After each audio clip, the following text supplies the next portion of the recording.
धन्यवाद. प्रभात सर्वांना. Good morning.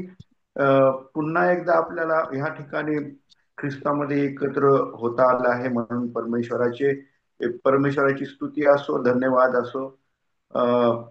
मूलभूत तत्व नंबर 9, ख्रिस्ताचं जीवन, मरण व पुनरुत्थान. ख्रिस्ताला धरलं, क्रूस खांबी दिलं व त्याला मारलं. ख्रिस्ताला धरलं, क्रूस खांबी दिलं व त्याला मारलं गेलं. एवढं सोपं नाही, असं नाही. ख्रिस्ताला धरलं व मरणदंड त्याच्यावरती आकारला घेण्यासाठी त्याला न्यायालयामध्ये नेलं. खयाफास नावाचा मुख्य याजक याच्या समोर सादर केलं आणि ते सर्वजण मिळून, यहुदी लोक, इस्रायली लोक सर्वजण मिळून ह्या ह्या मनुष्यावरती कुठला नियमानुसार, कायद्यानुसार याला मरण मरणदंड हा हा आरोप त्याच्यावरती लादला जावं, काय करावं. सकाळचा वेळ होता आणि सर्व लोकांनी, यहुदी लोकांनी आणि रोमी शिपायांच्या साह्याने त्याला खयाफासच्या जवळ आणलं आणि मरण दंड कुठला ठोठावला. कारण जगाच्या नियमाप्रमाणे आणि कुठल्याही सरकारच्या नियमाप्रमाणे रोमी सरकार त्यावेळेस इस्रायलावरती राज्य करत होतं. रोमी सरकारचे इस्रायल लोक गुलाम होते, जसं भारताचे लोक एका काळी इंग्रजाचे गुलाम होते. भारताच्या हातात कायदा नव्हता, गादी नव्हती आणि ह्या ठिकाणी इस्रायलाच्या लोकांवरती रोमी सरकारचा पगडा होता. आणि म्हणून पहाटे रात्रीच्या वेळी सॅन हॅड्रिन नावाची एक मोठी यहुद्यांची चर्चला निगडीत असलेली कमिटी भरली आणि कमिटीचा एकच मोठा हेतू होता, प्रभू येशू ख्रिस्ताला मरणदंड देणे.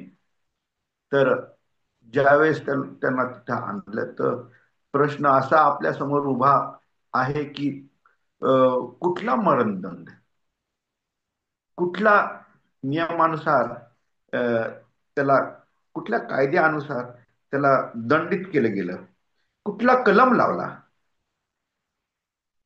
मरण देण्यासाठी कलम लावा लागतो, आरोप सिद्ध करावा लागतो. या सर्व प्रक्रिया एवढ्या सोप्या नव्हत्या. तर त्यावरती दंड लावला गेला.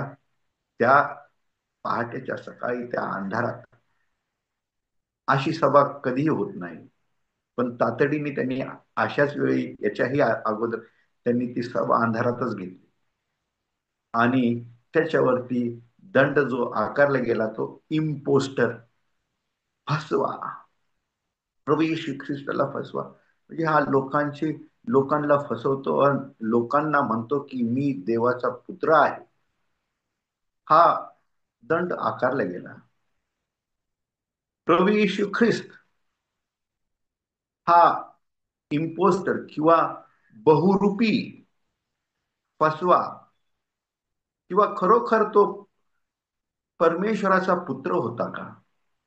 शास्त्राकडे जर आपण वळालो तर त्या ठिकाणी आपल्याला बहुतांश उत्तर प्राप्त होते. मत्तयाचा 16वा अध्याय 13 ते 16, मत्तयाचा 16वा अध्याय 13 ते 16 ह्या ठिकाणी असं म्हटलं गेलंय की प्रभू येशू ख्रिस्त ज्यावेळेस धर्तीवरती होता, एका ठिकाणी तो त्याच्या शिष्यांसोबत, केवळ शिष्य आणि शिष्यांसोबत तो बसले असताना, निवांत बसले असताना, तो शिष्यांना सहज विचारतो, लोक माझ्याविषयी काय समजतात, मी कोण आहे? जी प्रजा माझ्याकडून मोठमोठे चमत्कार करून घेते, माझं भाषण ऐकते, ते माझ्याविषयी त्यांची काय समज आहे? कारण प्रभू येशू ख्रिस्ताच्या समोर, प्रभू येशू ख्रिस्ताच्या अगोदर बाप्तिस्मा करणारा योहान हा आला आणि तो लोकांच्या नजरेत मोठा होता. लोकांच्या नजरेत बाप्तिस्मा करणारा योहान अगोदर प्रिय व शास्त्रीय व ज्ञानी आणि देवाचा संदेष्टा म्हणून त्याला मानलं गेलं होतं. प्रभू येशू ख्रिस्त नंतर आला, त्याने आपली सेवा सुरू केली आणि प्रभू येशू ख्रिस्त त्यांना शिष्यांना म्हणत की माझ्याविषयी लोक काय म्हणतात. आणि शिष्यांनी उत्तर दिलं की काही लोक म्हणतात, बहुतेक लोक म्हणतात की तू एली आहे, एलायजा आहे, संदेष्टा एलायजा आहे. काही म्हणतात तू बाप्तिस्मा करणारा योहान जो मारले गेला तो पुन्हा उठला आहे आणि तो आहे. काही म्हणतात तू इर्माय आहे आणि काय म्हणतात एखाद्या संदेष्ट आहे. तुम्ही काय म्हणता? प्रभू येशू ख्रिस्तात तुमचा काय विचार आहे? मत्त याचा 16वा अध्याय 16 वचन तुम्ही काय म्हणता? आणि पेत्र ताबडतोब म्हणाला की तू देवाचा पुत्र आहे. हे तुझ्या मुखात परमेश्वराने घातलं, तू देवाचा पुत्र आहे असं शिष्य पेत्राच्या मुखातून सर्व शिष्यांनी ऍग्री केलं, मान्य केलं की तू देवाचा पुत्र आहे. मत्तयाचा 14वा अध्याय 33वा वचन प्रभू येशू ख्रिस्त होडीत असतो, त्या नावेत असताना मोठं वादळ होतं आणि वादळ शांत केल्यानंतर शिष्य हे संपूर्ण दृश्य बघतात की वादळ आणि वारं हे शांत करणारा परमेश्वराचा पुत्र आपल्यासोबत आहे. आणि ते ताबडतोब मत्त याचा 14वा अध्याय 33वा वचन म्हणत आहे, खरोखर तू देवाचा पुत्र आहे. हे शास्त्रातले शब्द आहेत आणि हे शास्त्रातले उदाहरणं आहेत. आणि ह्या ठिकाणून आपल्याला प्रभू येशू ख्रिस्त खरा कोण फसवा होता का देवाचा पुत्र होता हे प्रभू येशू ख्रिस्ताच्या मुखातून आणि शिष्यांच्या मुखातून आणि लोकांच्या मुखातून त्या ठिकाणी आपल्याला प्रगट होते.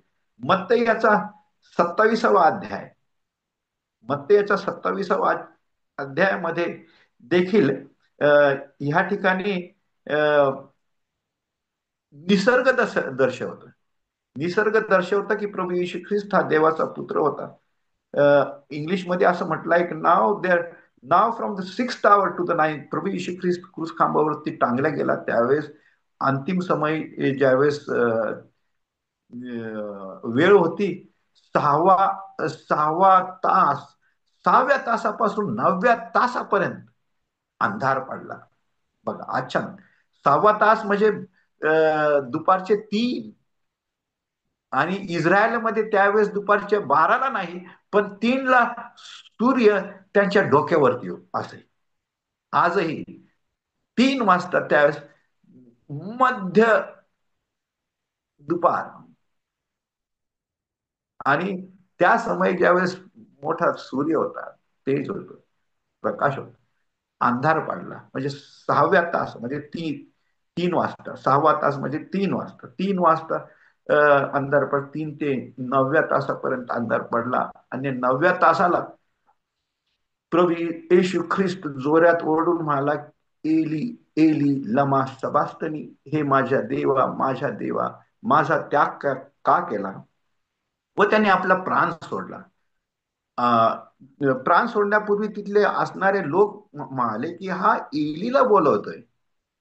आणि एक पळत गेला, धावत गेला, त्याने आंबा आणला आणि तो द्राक्षरसाचा आंब त्याने त्या काठीवरती पंजावरती ठेवला व प्रभू येशू ख्रिस्ताला वरती काठी करून तो दिला. त्यांनी प्रभू येशू ख्रिस्तांनी नाकारलं आणि काही मालिक अरे थांब, let it be, let us see whether Elijah will come to save him. आपण बघूया एलीची आठवण करू. तो एली त्यांचा गैरसमज असतो, तो आपल्या बापाला आबाला आपल्या पिताची आठवण करतो. हा समय फार कष्टाचा असतो. एली एली लमा सबास्तनी, हे माझ्या देवा माझा त्याग का केलास. प्रभू येशू ख्रिस्ताला सर्वात जास्त वेदना काट्याने नाही, खिळ्याने नाही, तर त्याचा पिता, त्याचा आबा, त्याचा बाप, स्वर्गीय बाप त्याच्यापासून विभक्त झाला. प्रभू येशू ख्रिस्तामध्ये व पित्यामध्ये तुमच्या पापामुळं, माझ्या पापामुळं दरी निर्माण झाली. आणि ह्या ठिकाणी एक मोठा पॉइंट आहे, की प्रभू येशू ख्रिस्ताला पिता परमेश्वरास च्या विना, म्हणजे याचा अर्थ की इतवर ह्या वेळेपर्यंत पिता परमेश्वर त्याच्या सोबत होता. ज्यावेळेस त्याच्या खांद्यावरचं पाप, जगाच्या पापाचं ओझ पिता परमेश्वराने बघितलं, त्या अंधारात ज्यावेळेस त्याने आपलं मुख येशू ख्रिस्तापासून दूर केलं, दूर केलं. हे प्रभू येशू ख्रिस्ताला हे प्रभू येशू ख्रिस्ताला सर्वात त्रासदायक मोठं दुःख. मी तुझ्या बिना जगणार नाही. काल मी तुम्हाला दाखवलं की प्रभू आपलं आपलं हे शरीर मंदिर आहे. त्यात त्यात ते बाहेरचं म्हणजे शरीर, बाहेर शरीर, त्यानंतर श्वास म्हणजे श्वास म्हणजे देवाचा श्वास आणि पवित्र आत्मा. तर तिसरी खोली ज्यावेळेस रिकामी झाली त्यावेळेस प्रभू येशू ख्रिस्त मरण पावला. ह्या ठिकाणी ज्यावेळेस प्रभू येशू ख्रिस्त मरण पावला, पुष्कळशा गोष्टी घडल्या. मंदिराचा पडदा वरून ते खाली फाडला. नंबर 1, मंदिराचा पडदा ज्यावेळेस प्रभू येशू ख्रिस्त मरण पावला, त्यांनी आपली मान खाली लावली व एली एली म्हणून त्याने आपला सर्व संपले असं म्हटलं. 7वा शब्द सर्व. It is finished. It is finished म्हणजे मी माझं कार्य संपूर्ण केलं. मी माझं कार्य संपूर्ण केलं म्हणजे पापावरती विजय, मरणावरती विजय, सैतानिक शक्तीवरती विजय मिळवला आहे. माझं खंडणी मी दिली आहे. मानवासाठी मी मरण पावलंय. माझा आहे तस. आणि मग तर बोल मरण पावल्यानंतर पडदा फाटला वरून तर खाली. दुसरं, भूमिकंप झाला, खडक फुटला, थडगे फुटले, थडग्यातून पवित्र जन बाहेर पडले. The saints came out, the holy saints came out. आणि हे सर्वांनी बघितलं आणि हे सर्व जे पवित्र जन थडग्यातून उठले, पुष्कळांनी त्यांना पवित्र नगरी येरुशलेम मध्ये जाताना बघितलं. आणि हे वादळ, वार, भूमिकंप, विजा, अंधारात विजा चमकत होत्या आणि त्या विजाचा लाईट प्रभू येशू ख्रिस्ताच्या माथ्यावरती, डोक्यावरती लावलेल्या डोक्यावरती व त्या क्रूस खांबावरती अधून मधून ते विजाचा लाईट, प्रकाश पडत असे. त्यावेळेस ते काय म्हणतात, सेंच्युरियन, तिथले शिपाई जे पहारा करत होते प्रभू येशू ख्रिस्ताच्या क्रूस खांबाच्या पायी, ते पहारा करत होते. त्यांच्या मुखातून हा मुख्य शब्द आला आणि त्या शब्दावरती आपण आज मनन करताय, खरोखर खरोखर हा देवाचा पुत्र होता. मत्तई 27:54, 54, मत्तई 27:54 महत्वाची ओवी आहे. तिथं शतपती, सेंच्युरियन आणि पुष्कळशे शिपाई त्यांचा थरथर काप झाला. निसर्ग बोलला, नेचर स्पोक, निसर्ग बोलला, भूमिकंप झाला, थडके फुटले, दगड फुटला आणि पुष्कळशे पवित्र झाले. ही अद्भुत घटना ही आपल्याला आश्चर्यचकित करणारी घटना, आश्चर्यचकित करणारी घटना.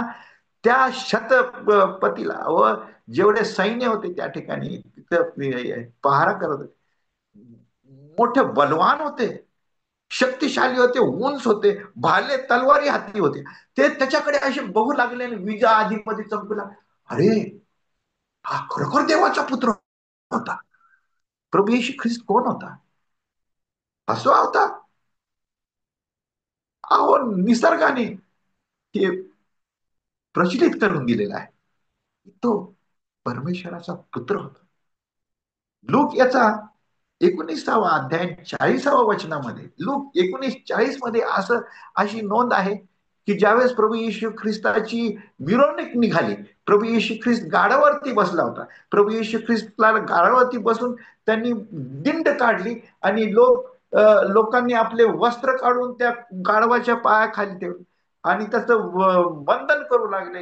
हा आमचा यहुद्यांचा राजा आहे, हो सन्ना. आणि हातात झावळ्या, हातात पाम पाम ट्रीच्या लिव्ज, आणि हे ज्यावेळेस करू लागले त्यावेळेस रोमी सरकारचा राजा ऑलरेडी आहे. रोमी सरकारचा राजा आहे, कैसर. कैसर राजा होता. आणि हे लोक म्हणत आहेत की आमचा राजा, आमचा राजा. आणि हे बंद काय, हे गुलाम आहेत, यहुदी आहेत, हे आमचा अहो, ओ ख्रिस्ता, गाडावरती बसलेल्या ख्रिस्ता, तुझ्या लोकांना सांग की असं बोलू नका.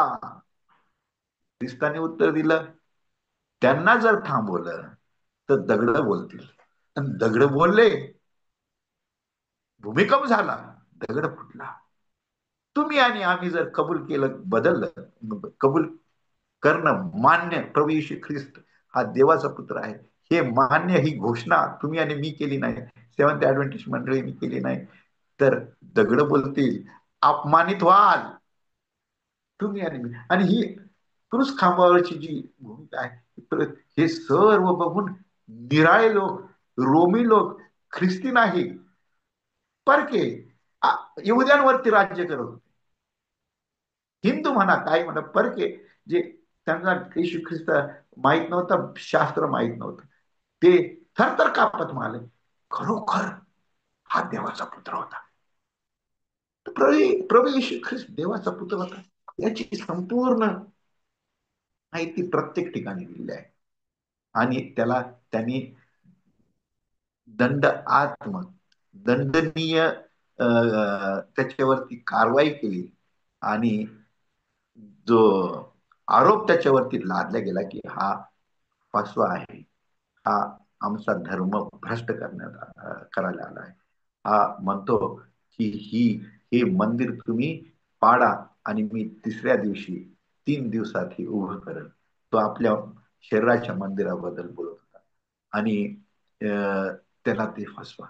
हा म्हणतो की प्रभू येशू ख्रिस्त म्हणतो की मी देवाचा पुत्र आहे, आमच्या मंडळीचा, आमच्या समाजाचा विभाजन करण्यास तो आला आहे, दिशाभूल करण्यास तो आला आहे, असं असं ते त्याच्यावरती लागतात.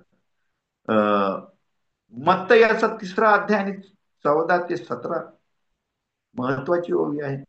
मत्तय 3रा अध्याय 14 ते 17 ह्या ठिकाणी असं म्हटलं आहे की बाप्तिस्मा करणारा योहान यार्दनेमध्ये लोकांना उपदेश देत असताना तो बाप्तिस्मा देखील करत होता. बाप्तिस्मा ही प्रक्रिया तिथून सुरू झाली. आणि बाप्तिस्मा करणारा योहान ज्यावेळेस बाप्तिस्मा करत असे पुष्कळशे लोक यार्दनेच्या तीरी उभा होते. आणि प्रभू येशू ख्रिस्ताला त्याच्याकडे येताना योहानाने ओळखलं की हा देवाचा पुत्र आहे.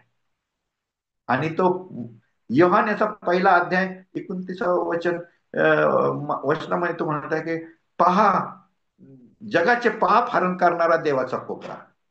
पहा, हा जगाचे पाप हरण करणारा देवाचा कोकरा माझ्याकडे येत आहे. प्रभू येशू त्याच्याकडे चालत येत आहे आणि तो त्याला ताडतो. मत्त याचा 3रा अध्याय आणि 14 ते 17 तुम्ही जर वाचलं तर त्या ठिकाणी प्रभू येशू ख्रिस्त योहानाला म्हणत आहे, योहान प्रभू येशू ख्रिस्ताला म्हणत आहे की मी तुझ्याकडून बाप्तिस्मा घेतलाय पाहिजे, पण तूच आला आहे. म्हणजे प्रभू येशू ख्रिस्त म्हणत आहे ह्या वेळेस असंच असू दे, असंच कर. आणि प्रभू येशू ख्रिस्ताचा बाप्तिस्मा होतो. आणि प्रभू येशू ख्रिस्त ज्यावेळेस पाण्यातून वर येतो, प्रभू येशू ख्रिस्त ज्यावेळेस पाण्यातून वर येतो, ही वेळ महत्वाची आहे. त्यावेळेस वर येतो त्यावेळेस कबुतराच्या स्वरूपात पवित्र आत्म्याचा आत्मा त्यावरती येतो. कबुतराच्या स्वरूपात पवित्र आत्मा त्यावरती येतो. आणि आणखीन एक गोष्ट घडते, आकाशातून वाणी येते, पहा हा माझा प्रिय पुत्र आहे आणि मी त्याच्याशी संतुष्ट आहे.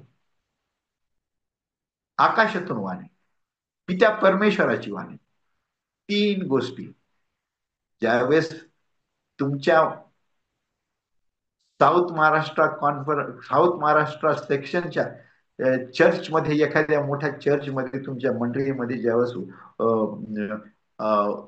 अनओळखी वक्ता येतो, फॉरेनर येतो आणि तुमच्या सभेला तो तुमच्या सभेत बोलतो, त्यावेळेस प्रथम जो प्रतिष्ठित माणूस आहे, तुमच्या समाजाचा जो प्रतिष्ठित माणूस आहे, व्यक्ती आहे, पास्टर आहे, अध्यक्ष आहे, प्रेसिडेंट आहे, तो पुढे येऊन त्याचं इंट्रोडक्शन देतो. कारण इंट्रोडक्शन देणारा देखील समाजाने मानलं पाहिजे. समाजात बाप्तिस्मा करणारा योहान याला प्रभू येशू ख्रिस्ताच्या पुढे पाठवले गेले. तो समाजात मोठा होता. यहुदी लोकांनी त्याला संदेष्टा म्हणून स्वीकारलं होतं. त्याची मोठी कीर्ती होती. प्रभू येशू ख्रिस्ताच्या पहिले त्याची कीर्ती होती. तो संदेष्टा आहे, त्याला यहुदी लोक भीत होते, त्याच्यावरती हात टाकण्यास भीत होते.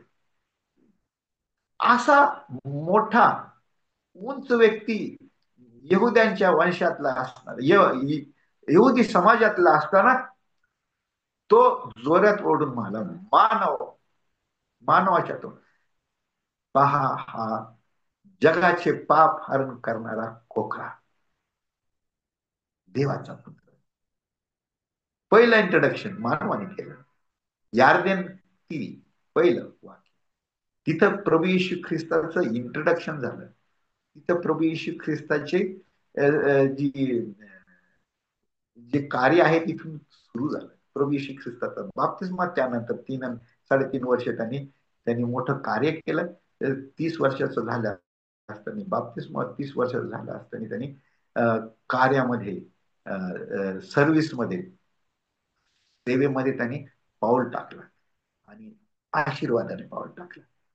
पहिलं मानवानी त्याचं इंट्रोडक्शन केलं. त्या स्टेजवरती, त्या यार्देन नदीच्या स्टेज स्वरूपी प्रभू येशू ख्रिस्ताचं पहिल्या एका वाक्याने, पहा पाप हरण करणारा देवाचा पुत्र. दुसरं वाक्य, दुसरं की पवित्र आत्म्याने देखील दर्शवलं. पवित्र आत्मा दर्शवतो, पवित्र आत्म्याने दर्शवलं कबुतराच्या स्वरूपात पवित्र आत्मा. तिसरं की स्वर्गीय वाणी आली, पहा माझा पुत्र आहे, मी त्याच्याशी संतुष्ट.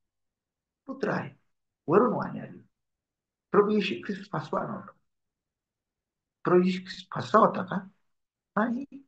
अहो, निसर्ग सांगत आहे, दगड बोलला, तुम्ही आणि मी चूप राहिलं तर निसर्ग चूप राहील का? मानवानी, ह्या जगाने त्याचा नाकार केला. हो, नाकार केला. मग त्याला फसवा म्हणून क्रूसखांबावरती दिलं. सैताने त्याला नाकार देण्याचा प्रयत्न, सैताने त्याचे जे मिलिटरी लोकांचे जे बिल्ले आहेत ना, ते जे मोठे पदव्या आहेत, ते त्यांनी काढून टाकण्याचा प्रयत्न. पण तरी ह्या जगाने नाकारलं, स्वीकारलं नाही. लक्षात ठेवा, स्वीकारलं नाही, नाकारलं. आणि त्याला फसवा म्हणजे कुठला आरोप? फसवा, इम्पोस्टर. आता मला तुम्ही सांगा, या लोकांनी, या जगाच्या लोकांनी, यहुदी लोकांनी त्याला फसवा करार दिला आणि आणि पिलाताच्या समोर उभा केला. पिलाताच्या समोर, आता न्यायाधीशाच्या समोर तुम्ही आरोप्याला उभा करता व त्यावरती तुम्ही, यांनी काय केलं, माझ्याजवळ का आणलं तुम्ही? आणि त्यांनी आमच्या समाजाच्या विरुद्ध तो बोलत आहे, विटाळणी करत आहे, देवाच्या विरुद्ध बोलत आहे. तो म्हणत आहे की मी देवाचा पुत्र आहे. तुमचा नियम तुम्ही पाळा, तुमच्या नियमाप्रमाणे तुम्ही त्याला दंडित करा. हे म्हणाले, बायबल असं म्हणत आहे की हे यहुदी म्हणाले की आम्ही फक्त आरोपाला तुमच्या समोर आणला, कुठला आरोप त्यांनी केला आहे ते आणलं, आता दंडनीय अधिकार तुमच्या हाती आहे, कारण तुम्ही गादीवरती बसला आहे. तुम्ही रोमी लोक, आम्ही कोपऱ्यात न्याय करून त्याला मारलं किंवा काहीतरी दंड दिला तर आम्ही कैसाराचे आरोपी हो. India was under British. इंडियाला अधिकार नव्हता, ब्रिटिश लोकांच्या हातात सरकार होते, म्हणजे ब्रिटिश निर्णय घेतील.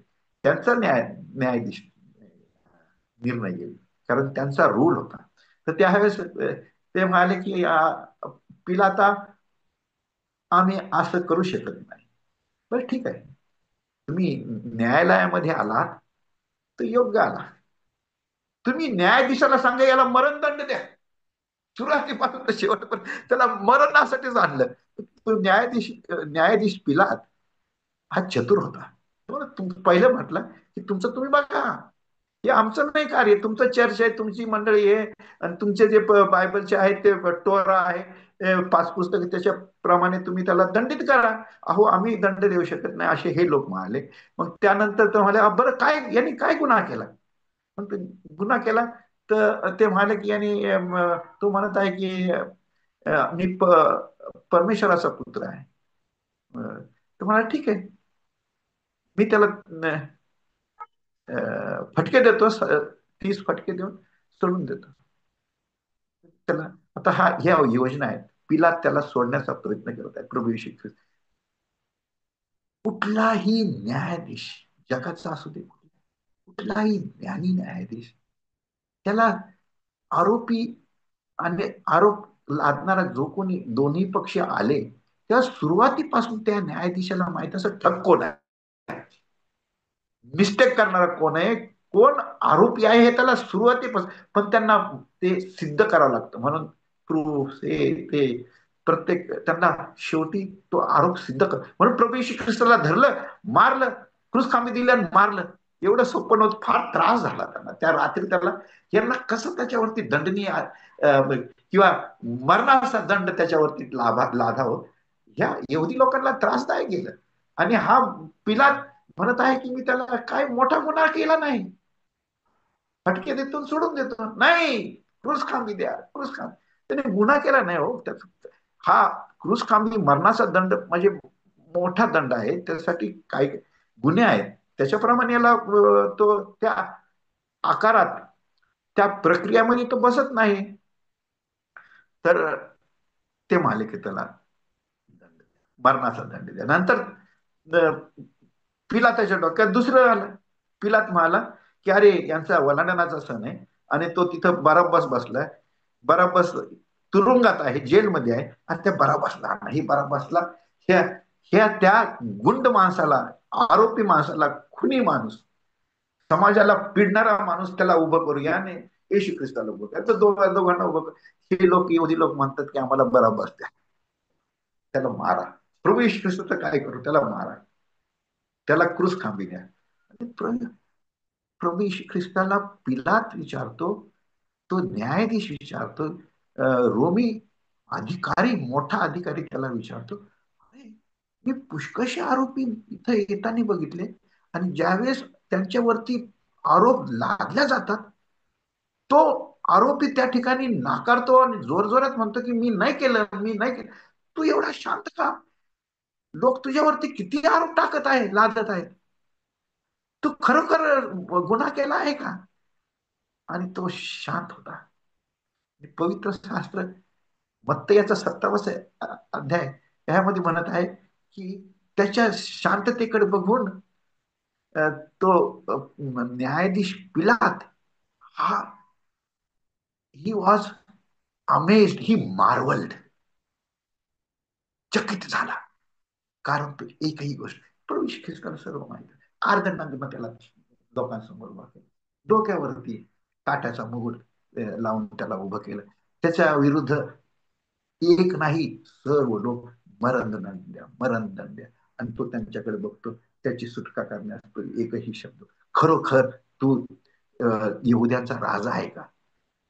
पिलात त्याला म्हणतो खरं, होय, पण माझं राज्य हे नाही, स्वर्गीय राज्य, असं शास्त्र म्हणत. पिलातासमोर न्यायालयासमोर दोन न्यायालयामध्ये पहिले एक सकाळची न्यायालय झाली, ती येहुद्यांची न्यायालय झाली, कसा मरणदंड त्याला द्यावा.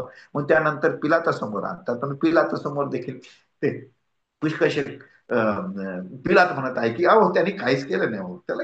आणि जो मनुष्य इम्पोस्टर आहे, इम्पोस्टर म्हणजे फसवा आहे आणि बहुरूपी आहे, तो बहुरूपी त्याच्या मानेवरती तलवार, आणि तरी तो बहुरूपी.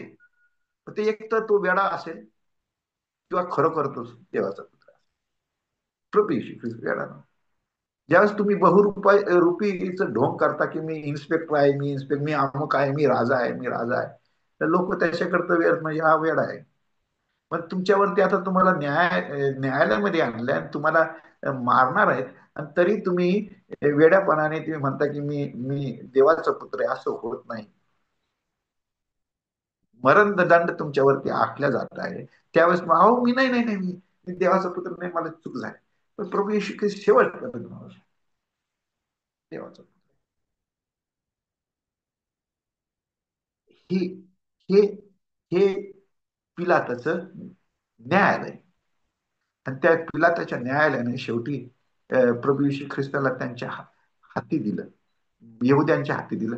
कारण ज्यावेळेस ते म्हणाले, तो म्हणाला की हा तुमचा राजा, प्रभू येशू हा तुमचा राजा म्हणाला की आमचा राजा कैसर आहे, रोमी सरकारचा राजा आमचा राजा आहे, आणि तो एकच आहे.